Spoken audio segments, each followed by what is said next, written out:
The Power of Concentration by Theron Dumont. Lesson 1. Concentration Finds the Way. Everyone has two natures. One wants us to advance and the other wants to pull us back. The one that we cultivate and concentrate on decides what we are at the end. Both natures are trying to gain control. The will alone decides the issue. A man by one supreme effort of the will may change his whole career and almost accomplish miracles. You may be that man. You can be, if you will to be, for will can find a way or make one. I could easily fill a book of cases where men plodding along in a matter-of-fact way were all at once aroused, and as if awakening from a slumber, they developed the possibilities within them, and from that time on were different persons. You alone can decide when the turning point will come. It is a matter of choice whether we allow our diviner self to control us, or whether we will be controlled by the brute within us. No man has to do anything he does not want to do. He is therefore the director of his life if he wills to be. What we are to do is the result of our training. We are like putty and can be completely controlled by our willpower. Habit is a matter of acquirement. You hear people say, "He comes by this or that naturally, a chip off the old block," meaning that he is the only one doing what his parents did. This is quite often the case, but there is no reason for it, for a person can break a habit just the moment he masters the I will. A man may have been a good-for-nothing all his life up to this very minute, but from this time on he begins to amount to something. Even old men have suddenly changed and accomplished wonders. "I lost my opportunity," says one. That may be true, but by sheer force of will we can find a way to bring us another opportunity. There is no truth in the saying that opportunity knocks at our door but once in a lifetime. The fact is, opportunity never seeks us. We must seek it. What usually turns out to be one man's opportunity was another man's loss.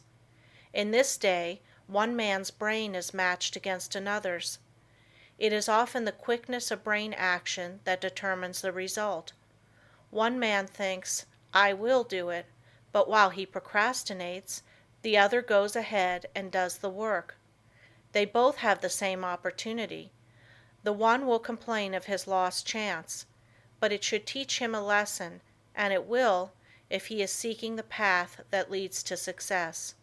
Many persons read good books, but they say they do not get much good out of them. They do not realize that all any book or any lesson course can do is to awaken them to their possibilities, to stimulate them to use their willpower. You may teach a person from now until doomsday, but that person will only know what he learns himself. You can lead him to the fountain, but you can't make him drink. One of the most beneficial practices I know of is that of looking for the good in everyone and everything, for there is good in all things. We encourage a person by seeing his good qualities, and we also help ourselves by looking for them. We gain their good wishes, a most valuable asset sometimes. We get back what we give out. The time comes when most all of us need encouragement, need buoying up. So form the habit of encouraging others, and you will find it a wonderful tonic for both those encouraged and yourself, for you will get back encouraging and uplifting thoughts. Life furnishes us the opportunity to improve, but whether we do it or not depends upon how near we live up to what is expected of us. The first of each month, a person should sit down and examine the progress he has made. If he has not come up to expectations, he should discover the reason, and by extra exertion measure up to what is demanded next time. Every time that we fall behind what we plan to do, we lose just so much, for that time is gone forever. We may find a reason for doing it, but most excuses are poor substitutes for action. Most things are possible. Ours may be a hard task, but the harder the task, the greater the reward. It is the difficult things that really develop us. Anything that requires only a small effort utilizes very few of our faculties and yields a scanty harvest of achievement. So do not shrink from a hard task, for to accomplish one of these will often bring us more good than a dozen lesser triumphs. I know that every man that is willing to pay the price can be a success. The price is not in money, but in effort. The first essential quality for success is the desire to do, to be something. The next thing is to learn how to do it. The next to carry it into execution. The man that is the best able to accomplish anything is the one with a broad mind, the man that has acquired knowledge, that may, it is true, be foreign to this particular case, but is nevertheless of some value in all cases. So the man that wants to be successful must be liberal. He must acquire all the knowledge that he can. He must be well posted not only in one branch of his business, but in every part of it. Such a man achieves success. The secret of success is to try always to improve yourself, no matter where you are or what your position. Learn all you can. Don't see how little you can do, but how much you can do. Such a man will always be in demand, for he establishes the reputation of being a hustler. There is always room for him because progressive firms never let a hustler leave their employment if they can help it. The man that reaches the top is the gritty, plucky, hard worker, and never the timid, uncertain, slow worker. An untried man is seldom put in a position of responsibility and power. The man selected is one that has done something, achieved results in some line, or taken the lead in his department. He is placed there because of his reputation of putting vigor and virility into his efforts, and because he has previously shown that he has pluck and determination. The man that is chosen at the crucial time is not usually a genius. He does not possess any more talent than others, but he has learned that results can only be produced by untiring, concentrated effort. That miracles in business do not just happen. He knows that the only way they will happen is by sticking to a proposition and seeing it through. That is the only secret of why some succeed and others fail. The successful man gets used to seeing things accomplished, and always feels sure of success. The man that is a failure gets used to seeing failure, expects it, and attracts it to him. It is my opinion that with the right kind of training, every man could be a success. It is really a shame that so many men and women, rich in ability and talent, are allowed to go to waste, so to speak. Someday I hope to see a millionaire philanthropist start a school for the training of failures. I'm sure he could not put his money to a better use. In a year's time, the science of practical psychology could do wonders for him. He could have agencies on the lookout for men that had lost their grip on themselves, that had through indisposition weakened their will, that through some sorrow or misfortune had become discouraged. At first all they need is a little help to get them back on their feet, but usually they get a knock downwards instead. The result is that their latent powers never develop, and both they and the world are the losers. I trust that in the near future, someone will heed the opportunity of using some of his millions in arousing men that have begun to falter. All they need to be shown is that there is within them an omnipotent source that is ready to aid them, providing they will make use of it. Their minds only have to be turned from despair to hope to make them regain their hold. When a man loses his grip today, he must win his redemption by his own will. He will get little encouragement or advice of an inspiring nature. He must usually regain the right road alone. He must stop dissipating his energies and turn his attention to building a useful career. Today we must conquer our weakening tendencies alone. Don't expect anyone to help you. Just take one big brace, make firm resolutions, and resolve to conquer your weaknesses and vices. Really, no one can do this for you. They can encourage you, that is all. I can think of nothing but lack of health that should interfere with one becoming successful. There is no other handicap that you should not be able to overcome. To overcome a handicap, all that is necessary to do is to use more determination and grit and will. The man with grit and will may be poor today and wealthy in a few years. Willpower is a better asset than money. Will carry you over chasms of failure if you but give it the chance. The men that have risen to the highest positions have usually had to gain their victories against big odds. Think of the hardships many of our inventors have gone through before they became a success. Usually they have been very much misunderstood by relatives and friends. Very often they did not have the bare necessities of life. Yet by sheer determination and resolute courage they managed to exist somehow until they perfected their inventions, which afterwards greatly helped in bettering the condition of others. Everyone really wants to do something, but there are very few that will put forth the needed effort to make the necessary sacrifice to secure it. There is only one way to accomplish anything, and that is to go ahead and do it. A man may accomplish almost anything today if he just sets his heart on doing it and lets nothing interfere with his progress. Obstacles are quickly overcome by the man that sets out to accomplish his heart's desire. The bigger the man, the smaller the obstacle appears. The smaller the man, the greater the obstacle appears. Always look at the advantage you gain by overcoming obstacles, and it will give you the needed courage for their conquest. Do not expect that you will always have easy sailing. Parts of your journey are likely to be rough.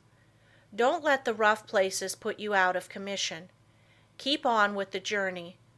Just the way you weather the storm shows what material you are made of. Never sit down and complain of the rough places, but think how nice the pleasant stretches were. View with delight the smooth plains that are in front of you. Do not let a setback stop you. Think of it as a mere incident that has to be overcome before you can reach your goal. Lesson 2. The Self-Mastery, Self-Direction Power of Concentration. Man, from a psychological standpoint of development, is not what he should be. He does not possess the self-mastery, the self-directing power of concentration that is his by right. He has not trained himself in a way to promote his self-mastery. Every balanced mind possesses the faculties whose chief duties are to engineer, direct, and concentrate the operations of the mind, both in a mental and physical sense. Man must learn to control not only his mind, but his bodily movements. When the controlling faculties, autonomic, are in an untrained condition, the impulses, passions, emotions, thoughts, actions, and habits of the person suffer from lack of regulation, and the procedure of mental concentration is not good, not because the mind is necessarily weak in the autonomic department of the faculties, but because the mind is not properly trained. When the self-regulating faculties are not developed, the impulses, appetites, emotions, and passions have full swing to do as they please, and the mind becomes impulsive, restless, emotional, and irregular in its action. This is what makes mental concentration poor. When the self-guiding faculties are weak in development, the person always lacks the power of mental concentration. Therefore, you cannot learn to concentrate until you develop those very powers that qualify you to be able to concentrate. So if you cannot concentrate, one of the following is the cause. 1. Deficiency of the motor centers. 2. An impulsive and emotional mind. 3. An untrained mind. The last fault can soon be removed by systematic practice. It is the easiest to correct. The impulsive and emotional state of mind can best be corrected by restraining anger, passion and excitement, hatred, strong impulses, intense emotions, fretfulness, etc. It is impossible to concentrate when you are in any of these excited states. These can be naturally decreased by avoiding such food and drinks as have nerve weakening or stimulating influences, or a tendency to stir up the passions, the impulses and the emotions. It is a very good practice to watch and associate with those persons that are steady, calm, controlled and conservative. Correcting the deficiency of the motor centers is harder because as the person's brain is undeveloped, he lacks willpower. To cure this takes some time. Persons so afflicted may benefit by reading and studying my course, The Master Mind, to be published by Advanced Thought Publishing Corporation, Chicago, Illinois. Many have the idea that when they get into a negative state, they are concentrating, but this is not so. They may be meditating, though not concentrating. Those that are in a negative state a good deal of the time cannot, as a rule, concentrate very well. They develop instead abstraction of the mind, or absence of mind. Their power of concentration becomes weaker, and they find it difficult to concentrate on anything. They very often injure the brain if they keep up this state. To be able to concentrate, you must possess strength of mind. The person that is feeble-minded cannot concentrate his mind because of lack of will. The mind that cannot center itself on a special subject or thought is weak. Also, the mind that cannot draw itself from a subject or thought is weak. But the person that can center his mind on any problem, no matter what it is, and remove any unharmonious impressions, has strength of mind. Concentration, first, last, and all of the time, means strength of mind. Through concentration, a person is able to collect and hold his mental and physical energies at work. A concentrated mind pays attention to thoughts, words, acts, and plans. The person who allows his mind to roam at will never accomplish a great deal in the world.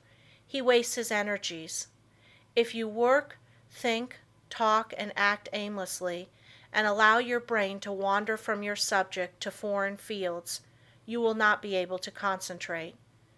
You concentrate the moment when you say, I want to, I can, I will.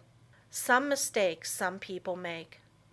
If you waste your time reading sensational stories or worthless newspaper items, you excite the impulsive and the emotional faculties, and this means you are weakening your power of concentration. You will not be a free engineer, able to pilot yourself to success. Concentration of the mind can only be developed by watching yourself closely. All kinds of development commence with close attention. You should regulate your every thought and feeling. When you commence to watch yourself and your own acts, and also the acts of other people, you use the faculties of autonomy, and as you continue to do so, you improve your faculties, until in time you can engineer your every thought, wish, and plan. To be able to focalize the mind on the object at hand in a conscious manner leads to concentration.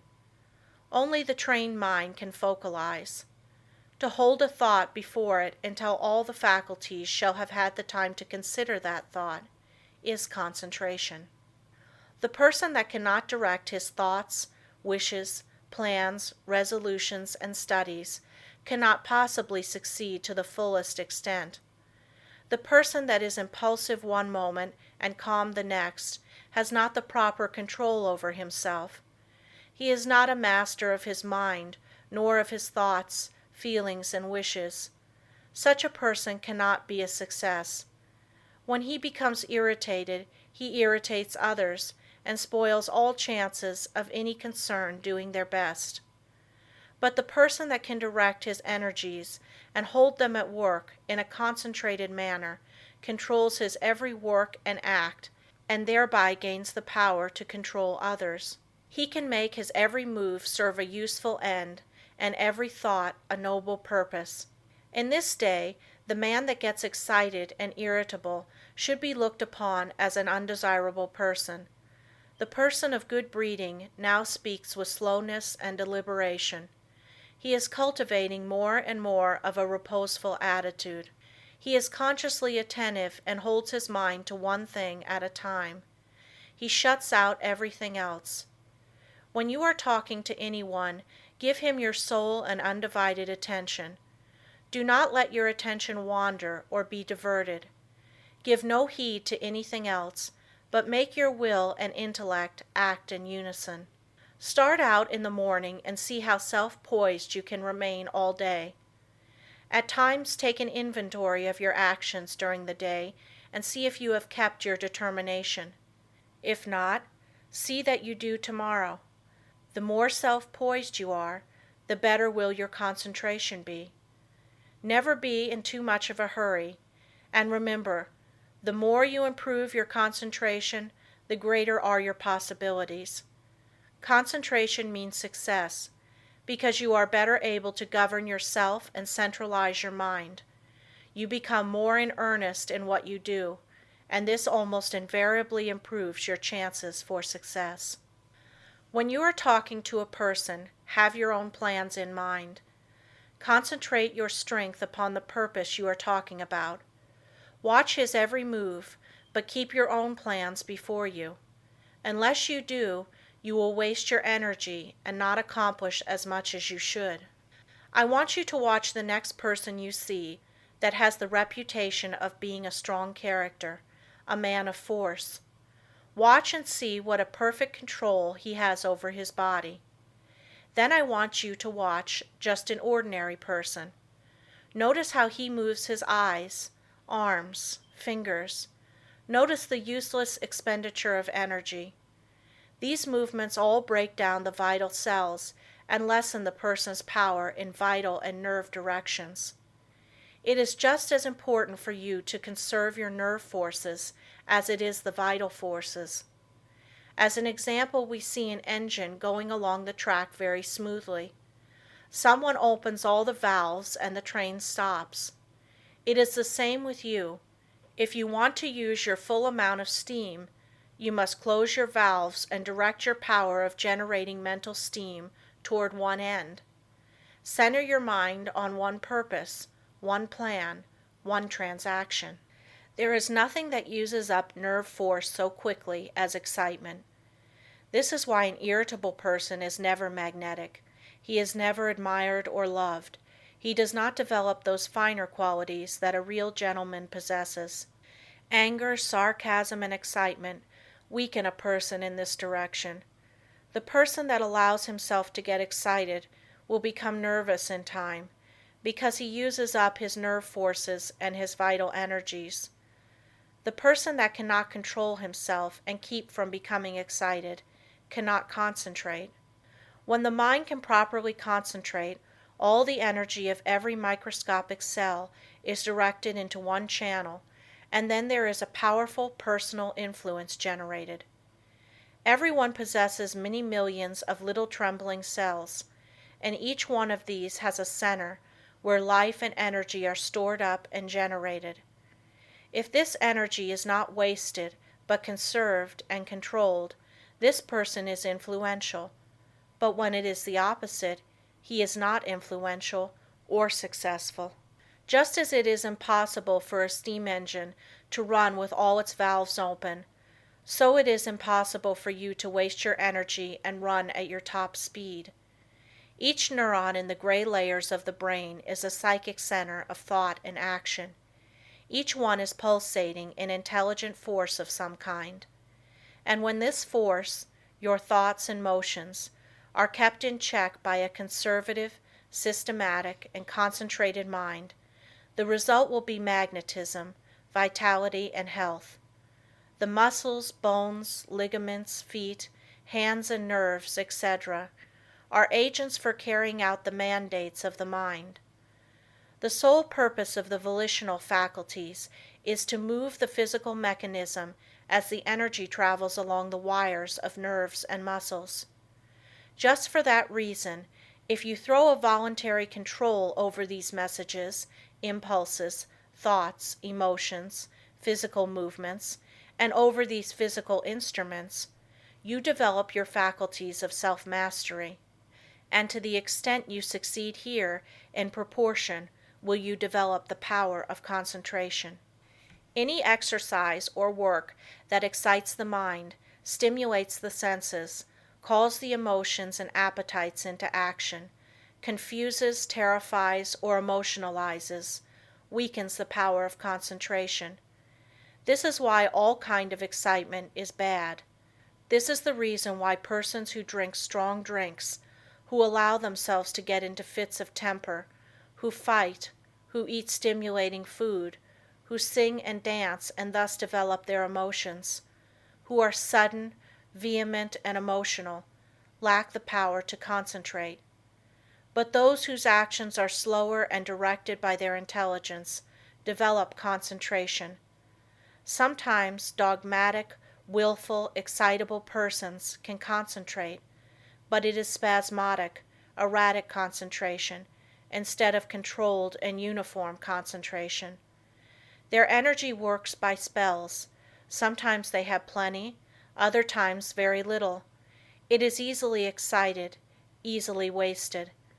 The best way to understand it is to compare it with the discharge of a gun. If the gun goes off when you want it to, it accomplishes the purpose. But if it goes off before you are ready for it, you will not only waste ammunition, but it is also likely to do some damage. That is just what most persons do. They allow their energy to explode, thus not only wasting it, but endangering others. They waste their power, their magnetism, and so injure their chance of success. Such persons are never well liked, and never will be until they gain control over themselves. It will be necessary for them to practice many different kinds of concentration exercises, and to keep them up for some time. They must completely overcome their sudden erratic thoughts, and regulate their emotions and movements. They must from morning to night train the mind to be steady and direct, and keep the energies at work. The lower area of the brain is the storehouse of the energy. Most all persons have the dynamic energy they need if they would concentrate on it. They have the machine, but they must also have the engineer, or they will not go very far. The engineer is the self-regulating, directing power. The person that does not develop his engineering qualities will not accomplish much in life. The good engineer controls his every act. All work assists in development. By what you do, you either advance or degenerate. This is a good idea to keep always in mind. When you are uncertain whether you should do something or not, just think whether by doing it you will grow or deteriorate, and act accordingly. I am a firm believer in work when you work and play when you play. When you give yourself up to pleasure, you can develop concentration by thinking of nothing else but pleasure. When your mind dwells on love, think of nothing but this, and you will find you can develop a more intense love than you ever had before. When you concentrate your mind on the you, or real self, and its wonderful possibilities, you develop concentration and a higher opinion of yourself. By doing this systematically, you develop much power, because you cannot be systematic without concentrating on what you are doing. When you walk out into the country and inhale the fresh air, studying vegetation, trees, etc., you are concentrating. When you see that you are at your place of business at a certain time each morning, you are developing steadiness of habit and becoming systematic. If you form the habit of being on time one morning, a little late the next, and still later the following one, you are not developing concentration. But whenever you fix your mind on a certain thought and hold your mind on it at successive intervals, you develop concentration. If you hold your mind on some chosen object, You centralize your attention, just like the lens of the camera centralizes on a certain landscape. Therefore, always hold your mind on what you are doing, no matter what it is. Keep a careful watch over yourself, for unless you do, your improvement will be very slow. Practice inhaling long, deep breaths, not simply for the improvement of health, although that is no small matter, but also for the purpose of developing more power, more love, more life. All work assists in development. You may think it foolish to try to develop concentration by taking muscular exercises, but you must not forget that the mind is associated with muscle and nerve. When you steady your nerves and muscles, you steady your mind, but let your nerves get out of order and your mind will become erratic and you will not possess the power of direction, which in other words, is concentration. Therefore you understand how important exercises that steady the nerves and muscles are in developing concentration. Everyone is continually receiving impulses that must be directed and controlled if one is to lead a successful life. That is the reason why a person must control the movements of his eyes, feet, fingers, etc. This is another reason why it is important to control his breathing. The slow, deep, prolonged exhalations are of wonderful value. They steady the circulation, the heart action, muscles and nerves of the mind. If the heart flutters, the circulation is not regular, and when the lung action is uneven, the mind becomes unsteady and not fit for concentration. This is why controlled breathing is very important as a foundation for physical health. You must not only concentrate your mind, but also the action of the eyes, ears, and fingers. Each of these contain miniature minds that are controlled by the master engineer. You will develop much quicker if you thoroughly realize this. If you have ever associated with big men or read their biographies, you will find that they usually let the others do the talking. It is much easier to talk than it is to listen. There is no better exercise for concentration than to pay close attention when someone is talking. Besides learning from what they have to say, you may develop both mental and physical concentration. When you shake hands with someone, just think of your hand as containing hundreds of individual minds, each having an intelligence of its own. When you put this feeling into your handshake, it shows personality. When you shake hands in a listless way, it denotes timidity, lack of force, and power of personality. When the hand grip is very weak and stiff, the person has little love in his nature, no passion, and no magnetism. When the handshake is just the opposite, you will find that the nature is also. The loveless person is non-magnetic, and he shows that he is by his non-magnetic handshake. When two developed souls shake hands, their clasps are never light. There is a thrill that goes through both when the two currents meet. Love arouses the opposite currents of the positive and negative natures. When there is no love, life loses its charm. The hand quickly shows when love is being aroused. This is why you should study the art of handshaking and develop your social affections. A person that loves his kind reflects love, but a person that hates reflects hate. The person with a bad nature, a hateful disposition, evil thoughts and feeling, is erratic, freakish, and fitful. When you allow yourself to become irritable, watch how you breathe and you will learn a valuable lesson. Watch how you breathe when you are happy. Watch your breathing when you harbor hate. Watch how you breathe when you feel in love with the whole world and noble emotions thrill you. When filled with good thoughts, you breathe a plentiful supply of oxygen into your lungs, and love fills your soul. Love develops a person, physically, mentally, and socially.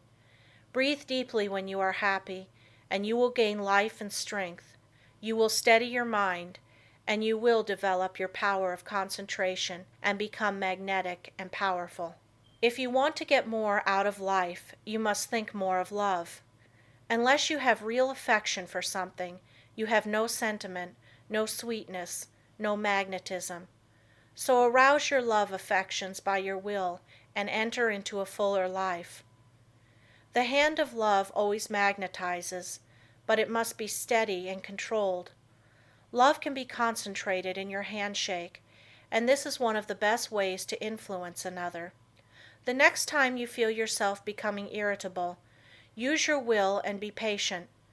This is a very good exercise in self-control. It will help you to keep patient if you will breathe slowly and deeply. If you find you are commencing to speak fast, just control yourself and speak slowly and clearly. Keep from either raising or lowering your voice, and concentrate on the fact that you are determined to keep your poise, and you will improve your power of concentration. When you meet people of some consequence, assume a reposeful attitude before them. Do this at all times. Watch both them and yourself. Static exercises develop the motor faculties and increase the power of concentration. If you feel yourself getting irritable, nervous, or weak, stand squarely on your feet with your chest up and inhale deeply, and you will see that your irritability will disappear and a silent calm will pass over you. If you are in the habit of associating with nervous, irritable people, quit it until you grow strong in the power of concentration, because irritable, angry, fretful, dogmatic, and disagreeable people will weaken what powers of resistance you have. Any exercises that give you better control of the ears, fingers, eyes, feet, help you to steady your mind. When your eye is steady, your mind is steady. One of the best ways to study a person is to watch his physical movements, for when we study his actions, we are studying his mind, because actions are the expressions of the mind. As the mind is, so is the action. If it is uneasy, restless, erratic, unsteady, its actions are the same. When it is composed, the mind is composed. Concentration means control of the mind and body. You cannot secure control over one without the other. Many people who seem to lack ambition have sluggish minds. They are steady, patient, and seemingly have good control, but this does not say they are able to concentrate. These people are indolent, inactive, slow, and listless because they lack energy. They do not lose control because they have little force to control. They have no temper, and it therefore cannot disturb them. Their actions are steady because they possess little energy. The natural person is internally strong, energetic, and forceful, but his energy, force, and strength, thoughts, and physical movements are well under his control. If a person does not have energy, both mental and physical, he must develop it. If he has energy which he cannot direct and hold to a point, he must learn to do so. A man may be very capable, but unless he wills to control his abilities, they will not do him any good. We hear so much talk about the benefit of physical culture, but the real benefit of this is really lost sight of. There is nothing that holds the faculties at work in a sustained and continuous manner as static exercises do. For as stated before, when you learn to control the body, you are gaining control over the mind.